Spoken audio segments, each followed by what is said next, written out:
All right, let's get into some thermochemical calculations. So the graph from your lab won't look like this. It'll look like a portion of this.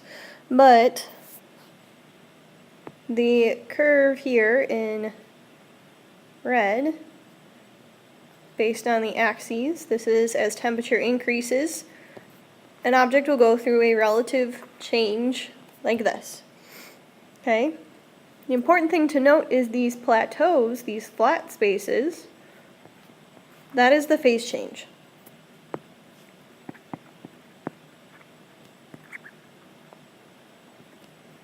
And in this case, at the bottom, that's going to be going from solid to liquid or melting. Or in case of the top, going from liquid to gas, evaporation. Okay. The other line in green represents as temperature decreases. Okay, you'll note that the plateaus occur at the same point because the melting point is the same thing as the melting point is the same thing as a freezing point, so these will occur at the same level. Okay. And likewise on the other side, the evaporation point will fall at the same point as the condensation point. Okay?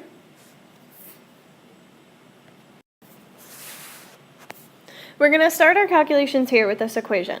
We're going to use the specific heat of a substance, and I'll talk about what that exactly is. You've already seen the chart for it, which varies by substance, and the mass and the change in temperature to determine how much heat we're actually losing or gaining. Okay, so Q stands for the heat lost or gained. The specific heat is the C delta P, or sometimes it's just written as C. Okay, little kc. And then delta T is your change in temperature. Remember, it's always going to be final minus initial. You have to do it in that order to get the right sign on Q. And then mass is your mass. So specific heat, what it actually is that for every substance, there's a certain amount of energy that has to be input to change the temperature of 1 gram of that substance by 1 degree. Okay? So if you stick to that 1 gram of 1 degree, that's actually calories. But most of the time, the actual values for specific heat they've been rewritten for joules. Here's a list of different specific heats. These are all set up so that you can use joules, okay? And then, depending on the temperature that you're working with, the K, in this case, stands for Kelvin. It can also be written as joules per gram and degree Celsius. The only thing you can't write here is Fahrenheit, because if you remember, the conversion from Kelvin and Celsius is just you subtract by 273, but there's an addition and some multiplication related to converting between Celsius and Fahrenheit, so that this unit would not work if you put Fahrenheit in there. Okay? But you can interchange between Kelvin and Celsius, because the difference between the two, regardless of what unit you have, the change in temperature would always be the same. So it's just something to note that every different substance has a different specific heat. You may run into occasions, and it also depends on the number of sig figs that the number goes to. You might find things that are the same, but generally speaking, every substance has its own specific heat. You can also notice that depending on the state of the substance, the specific heat can change. Okay? You will be given a chart like this. You won't need to memorize these numbers. But let's apply them to our calculations.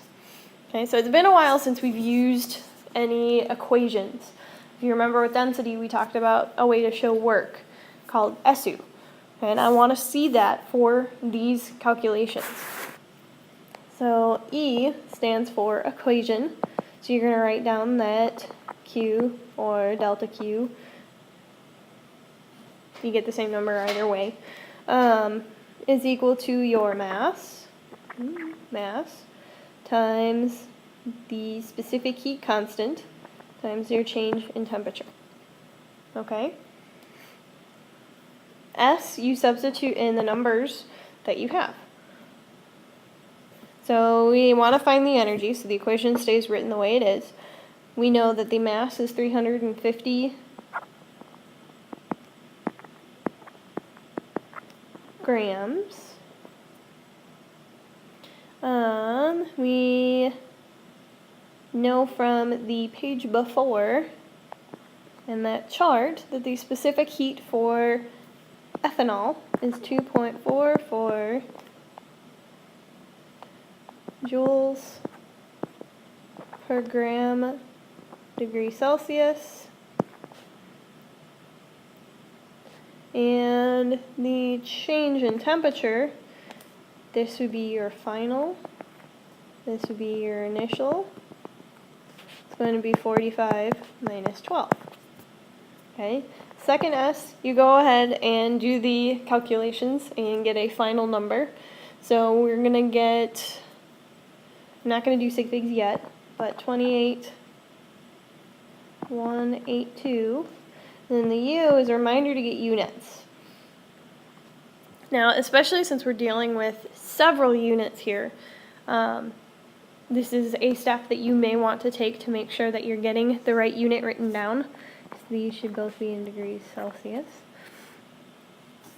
We have grams multiplied by joules over grams degrees Celsius multiplied by degrees Celsius. Okay, you'll notice the degrees Celsius cancel out, the grams cancel out, giving us units of joules. Okay, there's also the fact that we're solving for energy. That should be our unit. Okay, so our final answer, accounting for all of this information and the fact that we started with 4 sig figs, will be 28,180 joules. Or you can write that like this in scientific notation. Okay?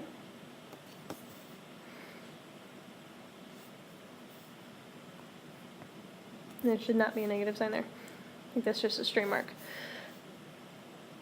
But next question. This time we're going to find the energy required to change the temperature of 245 grams of water from 92 degrees to 45 degrees. So, our equation will be the same as last time. Mass times specific heat is change in temperature. We're going to put in the 245 grams. This time specific heat, since we're 92 to 45, that's all liquid water. So you're going to use the liquid constant. So that's going to be 4.184 joules per gram degree Celsius. And then our change in temperature, final is 45, initial is 92. So that's going to be 45 degrees Celsius minus 92 degrees Celsius. If I calculate all of that information out, I get negative 41878. And then units, like before, I have grams times joules over